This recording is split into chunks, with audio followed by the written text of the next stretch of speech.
We always think that the ones who get away are the lucky ones. They must have someone watching over them. They're blessed. And if someone still clings to life, a flicker of pulse, we think, lucky, blessed, watched over. Now streaming on the Starz network is The Dublin Murders, based on the first two books of the Tanya French book series about two detectives who investigate the death of a young girl outside of Dublin, Ireland. And joining me right now is the star of Dublin Murders, Killian Scott. Hey, Killian. Good morning. You are currently being represented by a smiley face that's been drawn on a piece of paper that's hanging under the camera. So that's my version of Jeff that I have in-house at the moment. I'm sorry I don't have an actual picture of you. Well, I'm flattered. It's the next best thing to being there, and it's such a thrill to talk to you. Thank you so much. Yeah, man, thanks. It's lovely to talk about it. We're having a really good time. Now, you've described the main characters, Cassie and Rob, in this series as the keeper of each other's secrets. I must give full credit to Sarah Green, actually. I think she was the one who came up with that line.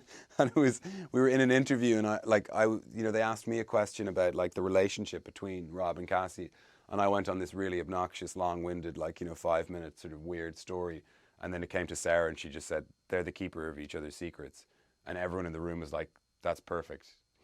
Did you write that before? But yeah, that's, one of the things that unites the two characters is that they know more about each other than anyone else does. And there's a bond that's formed as a result, I have to admit, Killian, I really get an X-Files vibe from you two, a very Mulder and Scully kind of presence. That's interesting, because I hadn't heard that until someone also mentioned that yesterday. And actually, that's probably the best I've heard in terms of, because people like to very understandably make comparisons to other shows or to other, detective characters and different things. And I think Mulder and Scully is the one I could buy the most close, is the closest that anyone's come. But, the two characters are, they're dispatched into these woods to investigate a murder.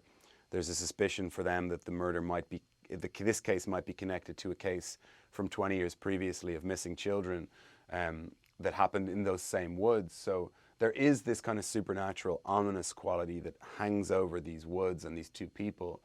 And you sort of go on this journey that the screenwriter Sarah Phelps described as it's almost like a journey into hell with these two people. And you just hope you will come out the other side, because over the course of the 8 episodes, Rob and Cassie are going to sort of be forced to face these demons that they've been running from and that they're now kind of choosing to kind of wrestle with, I suppose. Now, Killian, how soon did you realize the chemistry between you and Sarah, which is essential for the show? I mean, I felt it right away. I'm so glad, Jeff, that you thought that, because it's very important for the show. Me and Sarah didn't know each other beforehand, and they didn't even do the traditional chemistry reading between us. I was in Los Angeles and Sarah was in London, and they cast us separately and then brought us together for the read-through. And I mean, I had a suspicion because I knew Sarah's work and I'd seen a few of her interviews, and I thought that we would get on. But, when we came to do the read-through, it was very immediate. Like, we had Rob and Cassie's kind of relationship for free. Immediately this kind of, we're just very comfortable with each other, and I think we work in a similar way in that we like to keep a relaxed, kind of warm atmosphere on set, and we like people to feel playful and that they can experiment and take risks.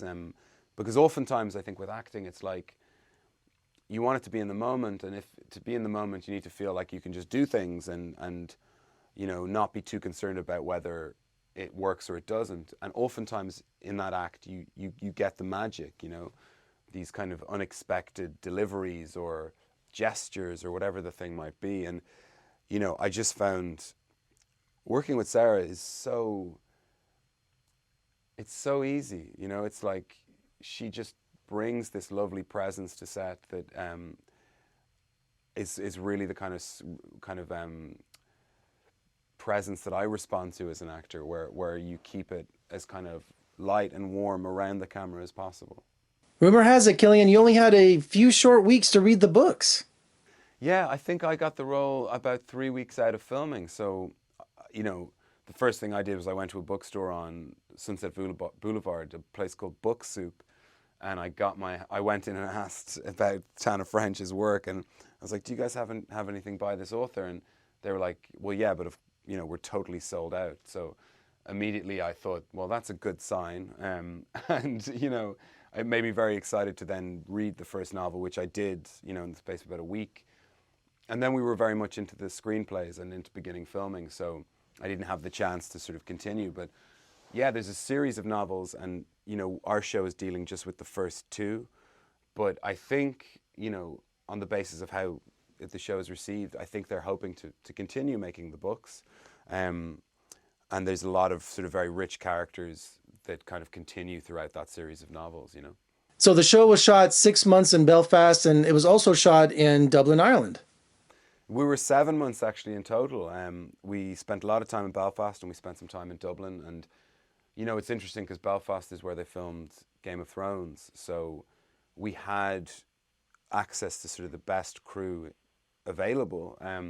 But then we also had this problem of the woods that we would shoot in were basically where they also shot a lot of Game of Thrones. So you'd have these walking tours going through these woods, and occasionally they would wander, through the back of the shot. So, we'd be like, okay, cut guys, we got to go again. And we'd look over our shoulders and there'd be a guy dressed as Hodor just kind of standing there, which wasn't really relevant to this show.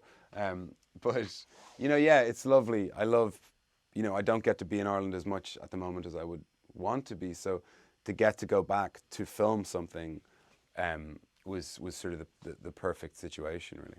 Hey, Killian, I have to admit, we went to Ireland a few years ago, my family and I, and we had the best time. We spent a week in Cork, a week in Dublin. I went to the Jameson tour, the Guinness tour. I even did the Dublin haunted tour, where they took the bus around at night, at midnight, showing us all the haunted spots in Ireland. The nicest people and the greatest country. Oh, man, that's so cool to hear, Jeff. That's lovely. And I can't believe that you did the haunted tour thing. That means this will be a piece of cake to you. It won't disturb you nearly as much as other people, perhaps.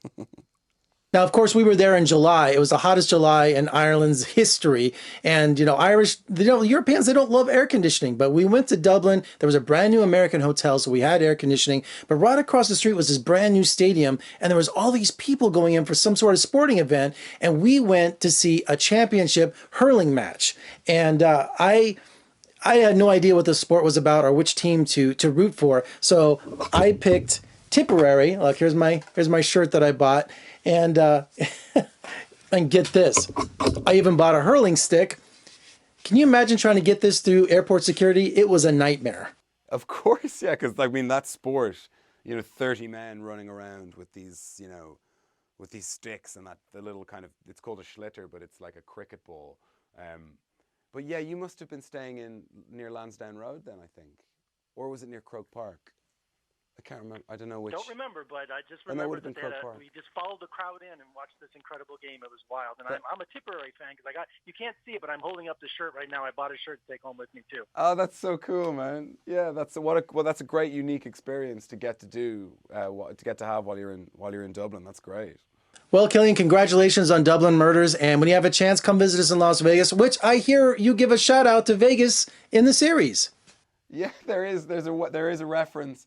It's like there's a scene where something really bad happens, and one of the other guys turns to one of the other detectives and say, because the other detective is a junior detective, and he says, and listen, what happens in Vegas? And the other detective, who's junior, is like, what happens in Vegas? And the other guy's like, it stays in Vegas, you idiot. And they walk out of the room. So we brought Vegas to Dublin Murders, which I'm thrilled to see.